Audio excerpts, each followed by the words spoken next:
Hi students, in this class we are going to discuss about modulus of a complex number.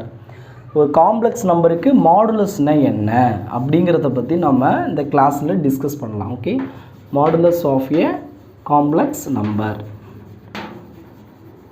ஒரு complex நம்பரை நம்ம ஜென்ரலாக எப்படி denote பண்ணோன்னா z is equal to x plus iy. இதை வந்து நம்ம ரெக்டாங்குலர் ஃபார்ம்னு சொல்லுவோம். அதாவது real part plus imaginary part. இதை நம்ம கிராஃபில், அதாவது ஆர்கன் டயக்ராமில் நம்ம இந்த பாயிண்ட்டை நம்ம குறிச்சோன்னா எப்படி இருக்கும், எக்ஸ் ஆக்ஸ் வந்து நம்ம ரியல் ஆக்சிஸ்ன்னு எடுத்துப்போம், ஒய் ஆக்சிஸ் வந்து இமேஜினரி ஆக்சிஸ்ன்னு எடுப்போம். ஓகேங்களா? சரி, இப்போ இதில் எக்ஸ் கமா ஒய் அப்படின்னு பாயிண்ட்டாக ரெப்ரசன்ட் பண்ணலாம் ஒரு காம்ப்ளெக்ஸ் நம்பரை அப்படின்னு பார்த்துருக்கோம். இதை வந்து நம்ம ஆர்கன் பிளேனில் சம் பாயிண்ட்டு இல்லை, எக்ஸ் கமா ஒய்ங்கிறது சம் பாயிண்ட்டு. இது வந்து ஆரிஜின்லேருந்து எவ்வளோ டிஸ்டன்ஸில் இருக்குது அப்படிங்கிறத நம்ம ஃபைன் பண்ணுறத தான் என்ன சொல்கிறோம், மாடுலஸ் அப்படின்னு சொல்கிறோம். அப்போ மாடுலஸ் ஆஃப் இசட் அப்படின்னா the distance from the origin to the complex number. Okay, அப்போ இந்த காம்ப்ளெக்ஸ் நம்பர் தான் நம்ம என்ன சொல்கிறோம், எக்ஸ் ப்ளஸ் ஐஒய் அப்படின்னு சொல்கிறோம். இந்த இது வந்து ஆரிஜின்லேருந்து எவ்வளோ டிஸ்டன்ஸில் இருக்குன்றதை தான் நம்ம மாடுலஸ் இசட் அப்படின்னு இங்கே வந்து டினோட் பண்ணுறோம். ஓகே, இப்போது இது வந்து ஒரு ட்ரையாங்கிள், ரைட் ஆங்கிள் ட்ரையாங்கிளை மேக் பண்ணுது பாருங்கள், ரியல் ஆக்சிஸோட ரைட் ஆங்கிள் ட்ரையாங்கிள். ஓகே, இது வந்து இந்த டிஸ்டன்ஸ் எவ்வளோனா எக்ஸு, இந்த டிஸ்டன்ஸ் வந்து ஒய்.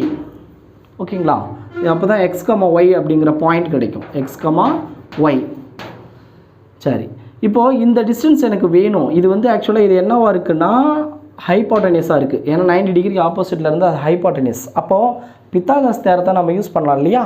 பித்தாகரஸ் தேரத்தைப்படி நம்ம என்ன சொல்லலாம்னா modulus z whole square is equal to, அதாவது தி ஸ்கொயர் ஹைபாட்டனியஸனுடைய square of hypotenuse is equal to எப்படி இருக்கும், sum of squares of the other two sides. அப்போது எக்ஸ் ஸ்கொயர் ப்ளஸ் ஒய் ஸ்கொயர்னு எழுதலாமா?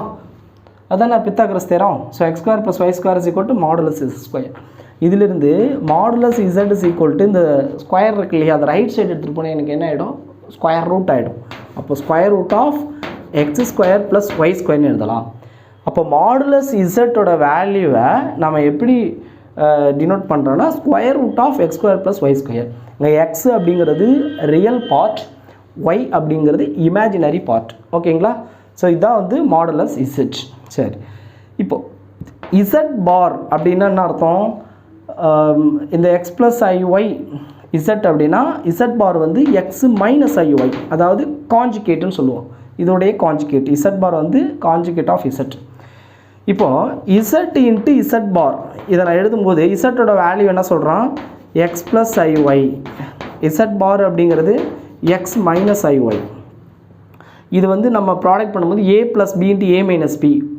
அப்போ ஃபார்முலா யூஸ் பண்ணோன்னா எப்படி இருக்கும், a square x square minus b square. B ஸ்கொயர்னால் அங்கே பிக்கு பதில் ஐ ஒய் இருக்குது. அப்போ ஐ ஸ்கொயர் இருக்கும், ஒய் ஸ்கொயர் இருக்கும். ஐ ஸ்கொயரோட வேல்யூ மைனஸ் ஒன்றுன்னு தெரியும். அப்போ மைனஸை கொடுத்தீங்கன்னா மைனஸ் மைனஸ் ப்ளஸ் ஆயிருமா?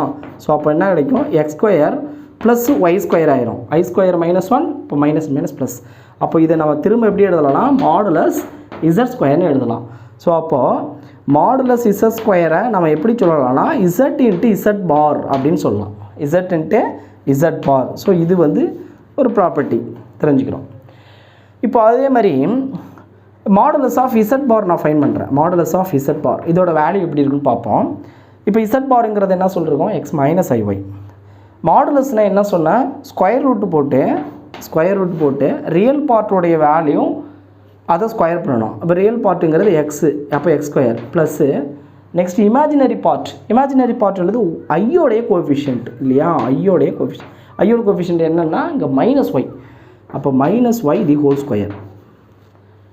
ஸோ அப்போ நமக்கு என்ன கிடைக்குன்னா ஸ்கொயர் ரூட் ஆஃப் உள்ளே வந்து எக்ஸ் ஸ்கொயர், இந்த மைனஸ் வந்து ப்ளஸ் ஆயிரும் இல்லையா ஸ்கொயர் பண்ணும்போது, அப்போ ப்ளஸ் ஒய் ஸ்கொயர். அப்போ இது எப்படி திரும்ப வந்திருக்குன்னா ஏற்கனவே மாடுலஸ் இசட்டோட வேல்யூ அதான் சொன்னோம். என்ன சொன்னோம், square root of x square plus y square. திரும்ப அதே தான் கிடச்சிருக்கு.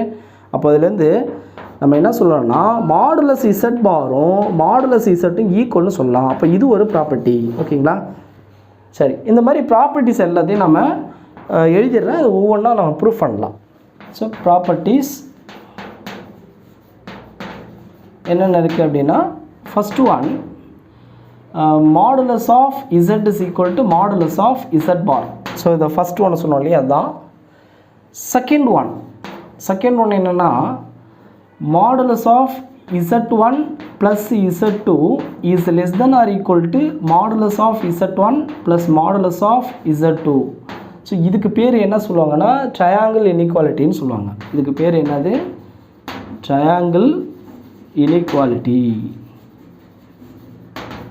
ஓகே, அதாவது சம் பண்ணிவிட்டு மாடுலஸ் எடுக்கிறோம், பட் ரைட் ஹேண்ட் சைடில் வந்து செப்பரேட்டாக மாடுலஸ் எடுத்துகிட்டு சம் பண்ணுறோம். அந்த ரெண்டு வேல்யூ ஈக்குவலாக இருக்குமானா கண்டிப்பாக இருக்காது. So right hand side value வந்து அதிகமாக போயிடும். சரிங்களா? அதாவது the modulus of sum of two complex number is always less than or equal to sum of their moduli அப்படின்னு சொல்கிறோம்.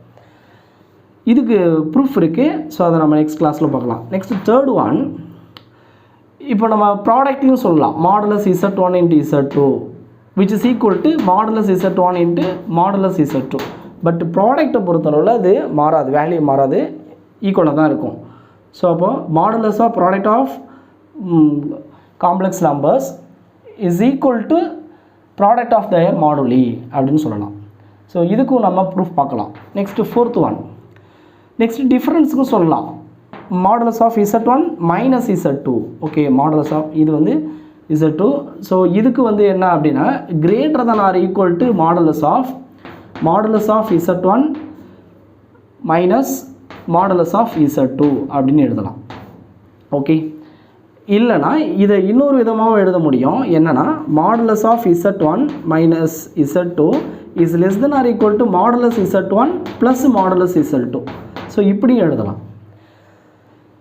சரி, அடுத்தது ஃபிஃப்த் ப்ராப்பர்ட்டி என்னென்னா இப்போ டிவைடில் சொல்லலாம். Modulus z1 by z2 is equal to modulus z1 divided by modulus z2 where modulus z2 is not equal to 0. So அப்போ குவேஷன்லேயும் சொல்லலாம், டிவைட்லேயும் சொல்லலாம். டூ காம்ப்ளெக்ஸ் நம்பரை டிவைட் பண்ணிவிட்டு மாடுலஸ் எடுத்தாலும் செப்பரேட்டாக மாடுலஸ் எடுத்துகிட்டு டிவைட் பண்ணாலும் அது ஈக்குவலாக தான் இருக்கும். Next real part of z is always less than or equal to modulus z. இதே மாதிரி நம்ம இமேஜினரி பார்ட் ஆஃப் z இதுவும் என்ன சொல்லலாம், which is less than or equal to modulus z. So இதுக்கு என்ன மீனிங்னா, இதுக்கு மாடுலஸ் zனா square root of x square plus y ஸ்கொயர்னு சொல்லியிருக்கோம்.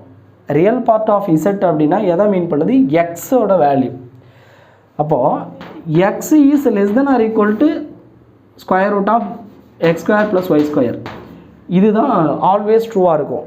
ஏன்னா இப்போது y இல்லை அப்படின்னா வெறும் ரூட்டுக்குள்ளே எக்ஸ் ஸ்கொயர் மட்டும் தான் இருக்கும். y 0 ஆயிடுச்சு அப்படின்னா என்ன இருக்கும், ரூட்டுக்குள்ளே எக்ஸ் ஸ்கொயர் மட்டும் தான் இருக்கும். அப்போ ரூட் எடுத்திங்கன்னா கண்டிப்பாக எக்ஸ் வெளியில் வந்துடுமா, அப்போ எக்ஸ் ஈக்குவல் டு எக்ஸ் ஆயிரும். சப்போஸ் y வந்து சம் நம்பர் இருந்ததுன்னா எக்ஸ் ஸ்கொயர் கூட ஆட் பண்ணிங்கன்னா என்ன ஆகிடும், அது எக்ஸ் ஸ்கொயரை விட பெரிய நம்பராக போயிருமா, அப்போ திரும்ப ரூட் எடுத்திங்கன்னா கண்டிப்பாக அது எக்ஸை விட பெருசாக இருக்கும். ஸோ அதனால தான் real part of z is less than or equal to modulus z சொல்கிறோம். இதே மாதிரி y is also less than or equal to square root of x square plus y square சொல்லலாமா. அதனால் imaginary part of z is less than or equal to modulus z அப்படி சொல்கிறோம். சரி, next 8th one, இன்னொரு property என்னென்னா modulus z whole power n which is equal to modulus z whole power n. அதாவது இதில் என்ன மீனிங்னா n டைம்ஸ் போட்டு product பண்ணிட்டு மாடுலஸ் எடுத்தாலும் இல்லை மாடுலஸ் எடுத்துகிட்டு அப்புறம் n டைம் போட்டு ப்ராடக்ட் பண்ணாலும் எல்லாமே என்னவாக தான் இருக்கும், ஈக்குவலாக தான் இருக்கும் அப்படின்னு சொல்கிறாங்க. சரியா? அப்போது இந்த பவரும் மாடுலஸும் இன்டர்சேஞ்சபிள் அப்படின்னு அர்த்தம். இப்போ இந்த மைனஸ் சொன்னோம் இல்லைங்களா, இதுக்கு என்ன மீனிங் அப்படின்னா modulus of z1 minus z2 அப்படின்னு இது எழுதுனா இதுக்கு என்ன அர்த்தம் அப்படின்னா டூ காம்ப்ளெக்ஸ் நம்பருக்கு டிஸ்டன்ஸ்னு அர்த்தம். டூ காம்ப்ளெக்ஸ் நம்பருக்கு டிஸ்டன்ஸ். ஓகேவா? இப்போது இந்த distance between two complex number அது எப்படி அப்படின்றத ஃபார்முலாவை பார்ப்போம். The distance between two complex numbers.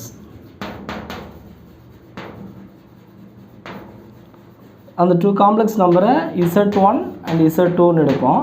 இப்போ z1ங்கிற ஒரு காம்ப்ளெக்ஸ் நம்பர் நான் எப்படி எடுத்துக்க போகிறேன்னா let z1 is equal to x1 plus iy1. Next Z2வை x2 ப்ளஸ் IY2 அப்படின்னு எடுத்துக்கிறேன்.